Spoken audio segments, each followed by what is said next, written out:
گیا، جس سے ہمارا ری فائنینسنگ رسک کم ہوا اور مالیاتی استحکام میں اضافہ ہوا۔ ڈیٹ پروڈکٹس کو ڈائیورسیفائی کیا جا رہا ہے تاکہ انویسٹر بیس کو بڑھایا جا سکے۔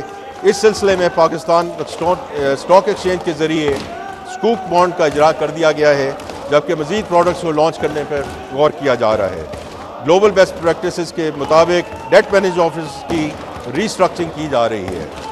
پہلے پینڈا بانڈ کے اجرا کی تیاری مکمل کر لی گئی ہے، جس کا مقصد دنیا کی سب سے بڑی اور گہری چینی کیپٹل مارکیٹ تک پاکستان کی رسائی کو ممکن بنانا ہے۔ ایس او ای ریفارمز۔ جناب اسپیکر، اسٹیٹ اونڈ انٹرپرائزز حکومتی خزانے پر 800 ارب روپے سے زیادہ کا سالانہ بوجھ ڈالتی ہیں۔ سبسڈیز، گرانٹس اور ایکوٹی کی مدد میں دی گئی حکومتی امداد کو شامل کیا جائے تو یہ تخمینہ 1 ٹریلین روپے سالانہ سے تجاوز کر جاتا ہے۔ یہی وجہ ہے کہ ایس او ای ریفارمز مالیاتی نظم و ضبط کے لیے انتہائی اہم ہیں۔ حکومت نے ایس او ایز کے حوالے سے کئی اہم اقدامات کیے ہیں۔ ایس او ای ریفارمز کا ایک اہم ستون ان کی مختلف کیٹیگریز میں تقسیم ہے، جس کے ذریعے ان کی مستقبل کی سمت یعنی پرائیویٹائزیشن، ری اسٹرکچرنگ یا پرائیویٹ پبلک پارٹنرشپ ماڈل کا تعین کیا جاتا ہے۔ کابینہ کی ایک کمیٹی کے ذریعے اس کیٹیگرائزیشن کو مکمل کر لیا گیا ہے۔ پرائیویٹائزیشن پہ جناب اسپیکر، عوامی شعبے کی کارکردگی کو بہتر بنانے، مالی بوجھ کو کم کرنے اور سرمایہ کاری کو فروغ دینے کے لیے حکومت ایک جدید اور متحرک نجکاری حکمت عملی پر عمل پیرا ہے۔ یہ حکمت عملی نان اسینشل سرکاری اداروں کی شفاف اور مؤثر نجکاری پر مرکوز ہے تاکہ مختلف شعبوں بالخصوص توانائی اور مالیاتی شعبے مسابقت، کارکردگی اور نجی سرمایہ کاری کو فروغ دیا جا سکے۔ مالی سال 2025-26 میں ہمارا ہدف ہے کہ ہم پی آئی اے اور روزویلٹ ہوٹل جیسی اہم ٹرانزیکشنز مکمل کریں اور ڈسکوز اینڈ جینکوز جیسی کلیدی احساسوں کو نجکاری کے لیے پالیسی اور ضابطہ جاتی اصلاحات کو آگے بڑھائیں۔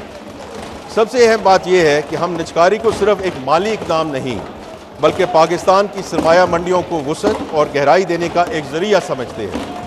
منظم پبلک لسٹنگ اور آفرز کے ذریعے ہمارا مقصد یہ ہے کہ سرکاری اثاثوں کو اسٹاک مارکیٹ میں شامل کیا جائے تاکہ مارکیٹ میں شفافیت بڑھے، سرمایہ کاروں کی شرکت ممکن ہو اور عوام کی معیشت میں شمولیت کو فروغ دیا جا سکے۔ I would now want to talk about the right sizing of the federal government.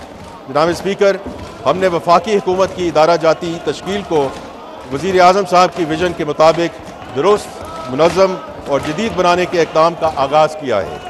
یہ اہم اور بنیادی اصلاحات اس اصول پر مبنی ہے کہ حکومت عوامی سہولیات کی فراہمی کے لیے ٹیکس دہندگان پر کم سے کم بوجھ ڈالے، حکومتی اسٹرکچر میں انوویٹو آئیڈیاز کے لیے سازگار ماحول دستیاب ہو اور حکومتی کاروباری معاملات میں حصہ نہ بنے، بلکہ جو میں بار بار کہتا رہتا ہوں اور وزیر اعظم صاحب بھی یہی کہتے ہیں، the private sector should lead the country۔ اب تک کابینہ نے 10 وزارتوں کی رائٹ سائزنگ کے منصوبوں کی منظوری دے دی ہے جو عمل درآمد کے مرحلے میں ہیں۔ 6 ڈویژنز کو ضم کر کے 3 بنا دی گئی ہیں۔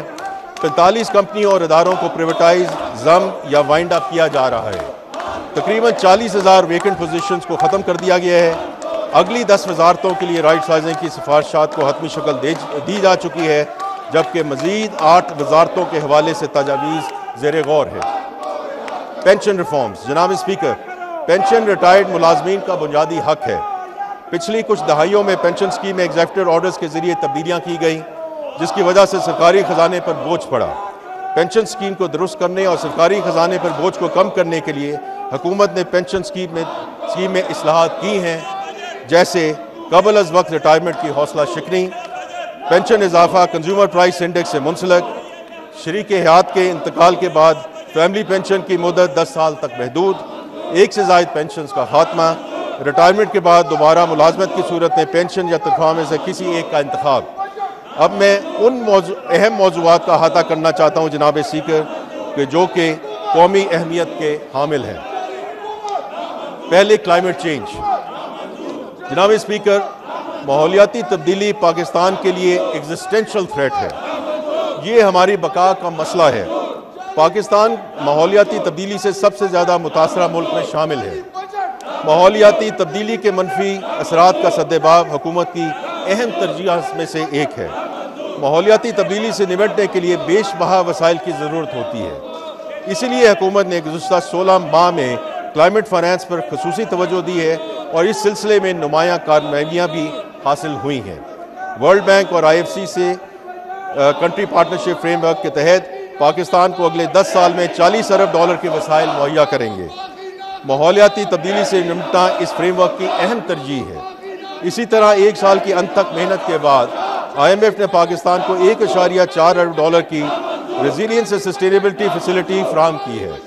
حکومت پاکستان نے پہلے گرین سکول کا بھی اجرا کیا ہے، جس کے ذریعے ماحولیاتی تبدیلی سے متعلق منصوبوں کے لیے مقامی مارکیٹ سے وسائل کی فراہمی ممکن ہوئی ہے۔ ان وسائل کی دستیابی پاکستان کو ماحولیاتی تبدیلی سے محفوظ بنانے میں انشاءاللہ مددگار ثابت ہوگی۔ میں اب سوشل پروٹیکشن اور بے نظیر انکم سپورٹ پروگرام کا ذکر کرنا چاہوں گا۔ جناب اسپیکر، ہماری حکومت ایک جامع اور مؤثر سماجی تحفظ کے نظام کے ذریعے معاشرے کے کمزور ترین طبقات کے تحفظ کے لیے پرعزم ہے۔ جاری مالی سال 2024-25 کے دوران بے نظیر انکم سپورٹ پروگرام نے کم آمدنی والے خاندانوں کو معاشی مشکلات سے بچانے میں اہم کردار ادا کیا۔ 592 ارب روپے کے مختص فنڈ میں سے ایک کثیر رقم کے ذریعے 99 لاکھ مستحق خاندانوں کو غیر مشروط نقد امداد فراہم کی گئی۔ اس کے علاوہ 1 کروڑ 16 لاکھ بچوں کو تعلیمی وظائف کے ضرور میں مالی معاونت فراہم کی گئی۔ BISP کے نشو و نما پروگرام کے تحت 15 لاکھ لیکٹیٹنگ اینڈ پریگننٹ مدرز کو اور ان کے 16 لاکھ بچوں کو نقد امداد اور غذائیت پر مبنی خصوصی خوراک فراہم کی گئی۔ مالی شمولیت کے فروغ کے لیے سال بھر میں 2,50,000 مستحقین کو فائنینشیل لٹریسی کی تربیت دی گئی۔ انفارمیشن ٹیکنالوجی، جناب اسپیکر، IT کا شعبہ اپنی برآمدات کی صلاحیت کی وجہ سے ملکی معیشت کا ایک انتہائی اہم حصہ بن چکا ہے۔ ڈیجیٹل گورننس اور سائبر سیکیورٹی کے حوالے سے پاکستان کی خدمات کا بین الاقوامی سطح پر اعتراف کیا گیا ہے۔ Global cyber security index 2024، UNE government index اور ICT ڈیولپ انڈیکس میں پاکستان کی بڑھتی ہوئی رینکنگ ملک کے IT شعبے کی ترقی کا منہ بولتا ثبوت ہے۔ رواں مالی سال کے دوران پاکستان کی ICT برآمدات میں متاثر کن اضافہ ریکارڈ کیا گیا۔ سال کے 10 مہینوں میں یہ ایکسپورٹ $3.1 ارب تک پہنچ گئی، جو پچھلے سال کی نسبت 21.2% زیادہ ہے۔ یہ نمایاں اضافہ حکومتی پالیسی کے نتیجے میں ہوا۔ اگلے مالی سال میں بھی اس شعبے میں ترقی کا سفر جاری رکھا جائے گا۔ اگلے 5 سالوں میں ICT ایکسپورٹس کو $25 ارب تک بڑھانا کی منصوبہ بندی کر لی ہے۔ SMEs اینڈ افورڈیبل ہاؤسنگ، جناب اسپیکر، SMEs ہماری معیشت کی خوشحالی کے لیے ریڑھ کی ہڈی کی حیثیت رکھتی ہے۔ یہی وجہ ہے کہ وزیر اعظم پاکستان نے SMEs کے فروغ پر خصوصی توجہ دی ہے۔ اس سلسلے میں وزیر اعظم نے ایک اسٹیئرنگ کمیٹی تشکیل دی ہے تاکہ تمام سرکاری اداروں کی مربوط کوششوں سے اس شعبے کو فروغ دیا جا سکے۔ SMEDA نے 2024 سے لے کر 27 تک کے لیے 3 سالہ کاروباری منصوبہ تیار کیا ہے، جس کے اہم اجزاء میں SME فائنینسنگ میں اضافہ، برآمدات کا فروغ، صنعتوں کے مابین روابط، خواتین کی کاروباری شراکت اور موسمیاتی تبدیلیوں کے اثرات سے تحفظ شامل ہے۔ ایک بڑی کامیابی SME رسک کوریج اسکیم ہے، جس کے تحت مئی 2025 تک 95,000 سے زیادہ SMEs کو 311 ارب سے زیادہ زائد کی مالی معاونت فراہم کی گئی۔ اس کے نتیجے میں کل SME فائنانس 471 ارب روپے سے بڑھ کر 641 ارب روپیہ ہو گیا ہے، جبکہ مستفید ہونے والے کاروباروں کی تعداد 1,74,000 سے بڑھ کر 2,62,000 تک پہنچ گئی ہے۔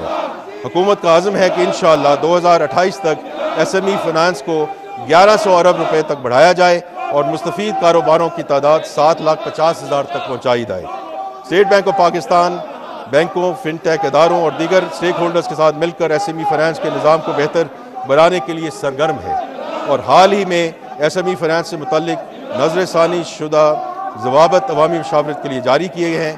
ان ضوابط کا مقصد بینک کو زیادہ لچک دینا، قرضے کے حصول کا عمل آسان بنانا، ٹیکنالوجی کے استعمال کو فروغ دینا اور ضمانت کی شرائط کو نرم کرنا ہے۔